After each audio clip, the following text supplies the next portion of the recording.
Assalamu alaikum. This is me, Saiful Islam Amin Hamza, and today I would like to discuss about a grammatical topic and which is very essential for us. Okay? আজকে আমরা grammatical টপিকের একটা basic জিনিস নিয়ে আলোচনা করব, যে basic জিনিসটা আমাদের অনেকের ভিতর সংশয় থাকে, অনেকের ভিতর কনফিউশন থাকে, আসলে আমরা ভালো করে বুঝে উঠতে পারি না, কিন্তু এই grammatical টপিকটা খুব কাজে লাগে আমাদের।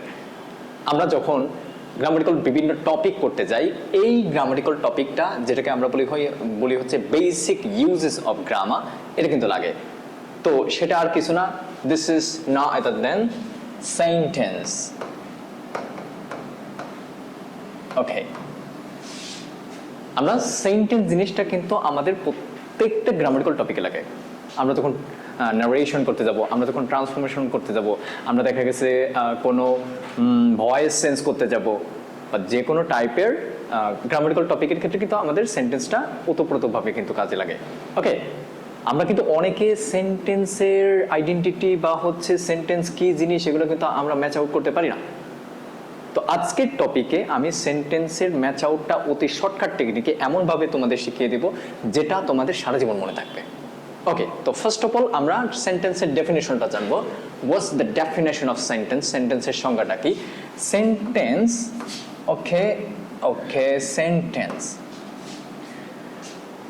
তো আমরা যখন সেন্টেন্সের ডেফিনেশনে আসব, তখন সেন্টেন্সের কথা আসলে আমাদের মনের ভিতর একটা কথাই বাজে, হ্যাঁ, যে এক বা একাধিক ওয়ার্ড যখন একটা সম্পূর্ণ মনের কথা তৈরি করে তখন তাকে সেন্টেন্স বলে।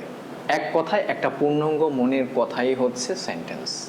আমি এ পর্যন্ত যতগুলো বাক্য ব্যবহার করলাম, হ্যাঁ, ইংরেজিতে হোক বাংলায় হোক, আমি বাংলায় যত সকল বাক্য, ইংরেজিতে যত সকল সেন্টেন্স ইউজ করলাম, হ্যাঁ, প্রত্যেকটা কিন্তু এক একটা পূর্ণাঙ্গ কথার রূপ দিয়েছে। ওকে, তো এই সেন্টেন্সকে আমরা সাধারণত দুইটা ক্যাটাগরিতে ভাগ করতে পারি। একটা হচ্ছে ফাংশনাল সেন্টেন্স, আর একটা হচ্ছে স্ট্রাকচারাল সেন্টেন্স।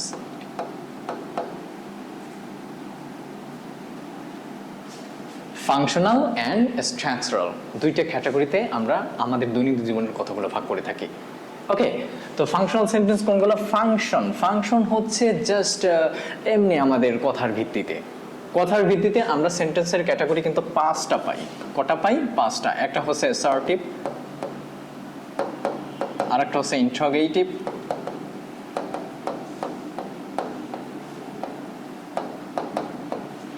আর একটা হচ্ছে অবজেক্টিভ, আর একটা হচ্ছে ইম্পারেটিভ,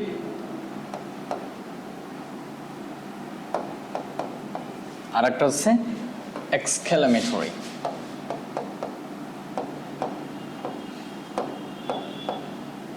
এই পাঁচটা কাইন্ডস পাই। Okay, we found the 5 kinds of functional sentence. Okay, তো এইগুলা সাধারণত আমরা এরকম ভাবে বলতে পারি, অর্থাৎ এক লোকের নাম হচ্ছে ফাংশনাল, ওর 5টা সন্তান থাকে। এক লোকের নাম কি? Functional sentence. তো ওর 5টা সন্তান থাকে, একটা হচ্ছে অ্যাসার্টিভ, একটা হচ্ছে ইন্টারোগেটিভ, একটা হচ্ছে অবজেক্টিভ, একটা হচ্ছে ইম্পারেটিভ, আর একটা হচ্ছে এক্সক্লেমেটরি। আমাদের যেমন হাতের 5টা আঙুল আছে, তো 5টা আঙুলের কিন্তু আসলে সাইজ কিন্তু সমান না, তেমনি এদেরও কর্মকাণ্ড কিন্তু সমান না। অ্যাসার্টিভ এই পোলাটা হচ্ছে সব থেকে বেশি সহজ সরল, হ্যাঁ, স্বাভাবিকভাবে প্রকাশ হয়। ওকে, অর্থাৎ স্বাভাবিক। আর একটা আছে ইন্টারোগেটিভ, এই পোলাটা সবসময় খালি কোশ্চেন করতে থাকে। আর একটা আছে কি? অবজেক্টিভ। এই অবজেক্টিভ হচ্ছে হুজুর টাইপের। হুজুরটা যেমন সবার ভালো চায়, সব সময় ভালোর জন্য দোয়া করে, হ্যাঁ, দোয়া প্রার্থনা ইত্যাদি করে, অবজেক্টিভ। আর একটা আছে কি? ইম্পারেটিভ এটা হচ্ছে নেতা টাইপের। নেতা কি? এ করবে আদেশ, এ করবে নিষেধ, এ করবে অনুরোধ কখন করে? যখন দেখা গেছে নেতা কোনো একটা গাড্ডায় পড়ে, তখন দেখা গেছে যে পদস্থ কোনো কর্মকর্তা বা হচ্ছে উপরস্থ তাদের নেতাদের কাছে কি রিকোয়েস্ট চায়, অর্থাৎ প্রাণ ভিক্ষা যায়। তারপরে আসে হচ্ছে এক্সক্লেমেটরি সেন্টেন্স হচ্ছে এ সবসময় আবেগ ইমোশন নিয়ে থাকে। তাহলে 5টা পোলার 5 রকম ফিচার্স দেখতে পেলাম, 5 রকম ডাইভার্সিটি দেখতে পেলাম। তো এখন এই ফাংশনাল সেন্টেন্স আমি এই যেভাবে আর কি এই ফেসার্সগুলো বললাম, এই ফেসার্সগুলো এরকম টাইপের হবে। অ্যাসার্টিভ যেটা হচ্ছে জাস্ট জেনারেল স্টেটমেন্ট তৈরি করবে, হ্যাঁ, আর ইন্টারোগেটিভ হচ্ছে কোশ্চেন তৈরি করবে, ঠিক আছে। আর হচ্ছে অপটেটিভ হচ্ছে কি করবে, এ হচ্ছে দোয়া, প্রার্থনা, হ্যাঁ, মানুষের ভালো চাওয়া, যে কারো ভালো চাওয়া, মঙ্গল কামনা ইত্যাদি প্রকাশ করবে। তারপরে হচ্ছে ইম্পারেটিভ সেন্টেন্স। ইম্পারেটিভ সেন্টেন্স এটা কি করবে, আদেশ, নিষেধ, অনুরোধ, প্রস্তাব, হ্যাঁ, তারপরে হচ্ছে উপদেশ ইত্যাদি প্রকাশ করবে। আর এক্সক্লামেটরি, এ হচ্ছে পৃথিবীর যত প্রকার দেখা গেছে আবেগ সূচক কথা, ইমোশনাল যত সকল কথাবার্তা সেগুলো প্রকাশ করে বেড়াবে। ওকে, তাহলে আমরা অ্যাসার্টিভ সেন্টেন্স কিভাবে চিনবো? অ্যাসার্টিভ সেন্টেন্স চিনবো হচ্ছে শুরুতে সাবজেক্ট থাকবে আর লাস্টে থাকবে ফুল স্টপ। একমাত্র শুরুতে সাবজেক্ট এবং লাস্টে ফুল স্টপ থাকে অ্যাসার্টিভ সেন্টেন্স। ইন্টারোগেটিভ সেন্টেন্সে এরকম একটা কোশ্চেন মার্ক পাবো, অর্থাৎ কোনো সেন্টেন্সে এরকম একটা কোশ্চেন মার্ক পাইলে সেটা হচ্ছে ইন্টারোগেটিভ সেন্টেন্স, ঠিক আছে। এইভাবে কিন্তু শনাক্ত করতে পারবো। অপটেটিভ সেন্টেন্স চেনার উপায়, অপটেটিভ সেন্টেন্সের শুরুতে কিন্তু কি থাকবে, মে থাকবে এবং লাস্টে ফুল স্টপ থাকবে। তারপরে হচ্ছে শুরুতে কি থাকবে, লং থাকবে এবং লাস্টে ফুল স্টপ থাকবে। শুরুতে দেখা গেছে গড থাকতে পারে এবং লাস্টে ফুল স্টপ থাকবে। আল্লাহ থাকলে কিন্তু হবে না, শুরুতে গড, শুধু গড, গড ব্লেস ইউ। তারপরে কি শুরুতে হ্যাভ থাকবে এবং লাস্টে ফুল স্টপ থাকবে। শুরুতে উড দ্যাট থাকতে পারে এবং লাস্টে ফুল স্টপ থাকে। যত প্রকার উইশ করা, প্রত্যেকটা উইশ হচ্ছে অপটেটিভ সেন্টেন্স।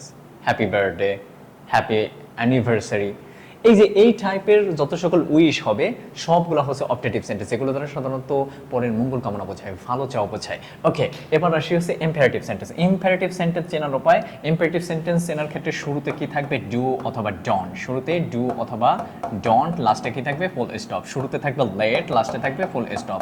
শুরুতে থাকবে হচ্ছে মূল ভার্ব, মূল ভার্ব, ঠিক আছে। শুরুতে কি থাকবে, মূল ভার্ব, লাস্টে ফুল স্টপ। ওকে, মূল ভার্ব হচ্ছে যে ভার্বের কোনো ফর্ম থাকে না, ঠিক আছে। ভার্বের আমরা সাধারণত অনেকগুলো ফর্ম দেখতে পারি। একটা হচ্ছে ভার্বের সাথে এস বা ইএস, ভার্বের সাথে আইএনজি, ভার্বের পাস্ট ফর্ম, ভার্বের পাস্ট পার্টিসিপল ফর্ম, তাই না। এইগুলা ছাড়া যে সকল ভার্ব হবে সেগুলো হচ্ছে মূল ভার্ব, যার কোনো ভিতরে কোনো ভেজাল নাই। ওকে, মূল ভার্ব। তারপরে থাকবে কি, অর্থাৎ মূল ভার্ব, শেষে হচ্ছে ফুল স্টপ। তারপরে হচ্ছে কি, শুরুতে প্লিজ থাকতে পারে, শুরুতে প্লিজ, লাস্টে হচ্ছে ফুল স্টপ। তারপরে কি থাকবে, শুরুতে লেট দিলাম, প্লিজ দিলাম, ডু ডন্ট দিলাম। ওকে, তারপরে হচ্ছে শুরুতে কি থাকবে, অলওয়েজ, অলওয়েজ অথবা নেভার, লাস্টে ফুল স্টপ। অর্থাৎ আমরা যদি এইরকম সাইনের কোনো সেন্টেন্সগুলো দেখে থাকি অবশ্যই সেটা হচ্ছে ইম্পারেটিভ সেন্টেন্স, যেগুলোর বাইরে কোনো ইম্পারেটিভ সেন্টেন্স নাই ইনশাল্লাহ। ওকে, তাহলে অপটেটিভ সেন্টেন্স চেনার উপায় কি, শুরুতে মে থাকবে, লাস্টে ফুল স্টপ থাকবে। শুরুতে লং থাকবে, লাস্টে ফুল স্টপ থাকবে। শুরুতে গড থাকবে, লাস্টে ফুল স্টপ থাকবে। শুরুতে হ্যাভ থাকবে, লাস্টে ফুল স্টপ থাকবে। শুরুতে উড্ডেট থাকবে, লাস্টে ফুল স্টপ থাকবে, ঠিক আছে। এবার আসি এক্সক্লামেটরি সেন্টেন্স। এক্সক্লামেটরি সেন্টেন্স চেনার উপায়, সেন্টেন্সের ভিতরে এই যে সিঁদুরের নিচে ফোঁটা, অর্থাৎ এই সাইনটা যদি থাকে তাহলে সেটা হচ্ছে এক্সক্লামেটরি সেন্টেন্স। ইন্টারোগেটিভে পাইছিলাম হচ্ছে কি, এই যে হুকের মতো, ঠিক আছে, এই হুকের মতো সাইন থাকলে সেটা হচ্ছে ইন্টারোগেটিভ সেন্টেন্স, সব সময় খালি প্রশ্ন করে। আর এক্সক্লামেটরি হচ্ছে কি, এই যে সেন্টেন্সের ভিতর এই যে এরকম সিঁদুরের নিচে যদি ফোঁটা থাকে, অর্থাৎ দাড়ির নিচে মোস বা দাড়ির নিচে ফোঁটা এরকম যদি থাকে তাহলে সেটা হচ্ছে এক্সক্লামেটরি সেন্টেন্স। এখন আমাদের একটা বিষয় সব থেকে জানা দরকার, সেটা হচ্ছে অপটেটিভ আর হচ্ছে ইম্পারেটিভ, এই দুই সেন্টেন্সে সব সময় কিন্তু মূল ভার্ব ইউজ হয়, ঠিক আছে। তাহলে আমরা এক একটা ফ্রেজার কিন্তু এক এক রকম ভাবে আমরা দিতে পারি। সেটা এরকম ভাবে যে অ্যাসার্টিভ সেন্টেন্সের একমাত্র শুরুতে সাবজেক্ট হয়, অ্যাসার্টিভ সেন্টেন্সের একমাত্র এখানে শুরুতে সাবজেক্ট হয় এবং লাস্টে ফুল স্টপ থাকবে। তারপর হচ্ছে ইন্টারোগেটিভ সেন্টেন্স। ইন্টারোগেটিভ সেন্টেন্সে এই যে এই চিহ্নটা একমাত্র থাকে, তাছাড়া অন্য কোনো সেন্টেন্সে থাকে না। যেমন অ্যাসার্টিভ সেন্টেন্সের শুরুতে সাবজেক্ট, অন্য কোনো সেন্টেন্সের কিন্তু শুরুতে সাবজেক্ট নাই, 5 কাইন্ডস অফ সেন্টেন্সের ক্ষেত্রে। আবার দেখা গেছে অপটেটিভ সেন্টেন্সের ক্ষেত্রে এই ফেসার্সগুলো থাকবে, আবার হচ্ছে ইম্পারেটিভ সেন্টেন্সের ক্ষেত্রে এই ফেসার্সগুলো থাকবে, এগুলোর বাইরে নয় কিন্তু। এক্সক্লামেটরি সেন্টেন্সে একমাত্র এই সাইনই থাকবে। ওকে, এই সাইন কিন্তু অন্য কোনো সেন্টেন্সে থাকবে না। ওকে, তো আমরা মাঝে মধ্যে একটা কনফিউশনে পড়ে যাই। কনফিউশনটা হচ্ছে এরকম, আমি একটু দেখাই। সাপোজ আমি যদি বলি আই ক্যান কাম, শুরুতে সাবজেক্ট আছে, লাস্টে ফুল স্টপ আছে। সাবজেক্ট কিভাবে চিনব? How do you identify the subject? Subject কিভাবে শনাক্ত করবে? সাবজেক্ট কর্তা, তাই না? এর ডেফিনেশনটা এরকম হবে, অর্থাৎ কর্তা বলতে আমরা কাকে বুঝি? কর্তা আমাদের বাড়িতে তো কর্তা আছে, তাই না? কর্তা হচ্ছে যে হচ্ছে প্রধান পরিচয় বহন করে, তাই না? এটা অমুক সাহেবের মেয়ে, এটা অমুক সাহেবের ছেলে, এটা অমুক সাহেবের ফ্ল্যাট, অমুক সাহেবের বাড়ি, এটা অমুকের কোচিং, এটা অমুকের স্কুল, তাই না? এই যে যে যাদের নামে আমরা বিশেষ করে অন্যান্যভাবে পরিচয় হই, অর্থাৎ যাদের নামে পরিচয় হই, হ্যাঁ, সেই হচ্ছে কর্তা।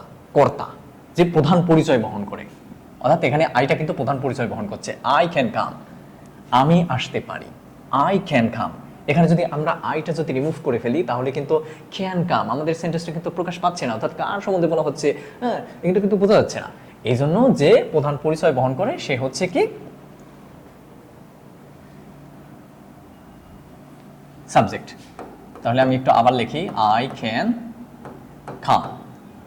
আমি যদি এখানে যদি ফুল স্টপ দেই তখন সেটা হয়ে যাবে অ্যাসার্টিভ সেন্টেন্স, সাধারণভাবে বলা হয়েছে, সাধারণভাবে বলা হয়েছে আই ক্যান কাম। এখন আমি যদি এই ফুল স্টপের জায়গা যদি চিহ্নটা জাস্ট এরকম পরিবর্তন করে দিয়ে যদি আমি এরকম ভাবে দেই তাহলে কিন্তু এটা কিন্তু তখন আর অ্যাসার্টিভ সেন্টেন্স হবে না। ব্যতিক্রম এটা, শুরুতে সাবজেক্ট আছে কিন্তু এবং লাস্টে কি আছে, কোশ্চেন মার্ক আছে। আমি একটা কথা বলছি, যদি কোনো সেন্টেন্সের শেষে এই যে হুকের মতো চিহ্নটা যদি থাকে সেটা integrative sentence, definitely integrative sentence, ঠিক আছে? অর্থাৎ এটার এক্সপ্রেশন এরকম হবে, যদি আমি এখানে ফুল স্টপ দেই, আই ক্যান কাম, আমি আসতে পারি, স্বাভাবিক এক্সপ্রেশন। আর যখন এখানে আমি কোশ্চেন মার্ক দিব, এখানে আমি যখন কোশ্চেন মার্ক দিব তখন এরকম হয়ে যাবে, আই ক্যান কাম, আমি আসতে পারি, একটা প্রশ্ন টাইপের হয়ে যাবে। আই ক্যান কাম, আমি আসতে পারি, মানে কাউকে একটা প্রশ্ন ছুড়ে দেওয়া হবে। তো এইভাবে সাধারণত আমাদের কিন্তু ব্যতিক্রম কিছু নিয়ম আছে যেগুলো আমাদের সাধারণত সেন্টেন্সের এক্সপ্রেশন অনুযায়ী আমাদের সেন্টেন্সের কোনো স্ট্রাকচার মানে না। ওকে, এখানে যদি আমি ওই যে সেই সিঁদুরের নিচে ফোঁটা যদি দেই, অর্থাৎ এই এক্সক্লামেশন সাইনটা যদি দেই তখন কি হবে, এইটা কিন্তু তখন আবেগ সূচক হয়ে যাবে। আই ক্যান কাম মানে মানে এটা এরকম মনে হবে যে আমি যেন আকাশ থেকে মাটিতে পড়েছি, আকস্মিক একটা ভাব। আই ক্যান কাম, হ্যাঁ, আমি আসি, এরকম, আমি আসতে পারি, এরকম। ওকে, ভালো থাকবে, সুস্থ থাকবে।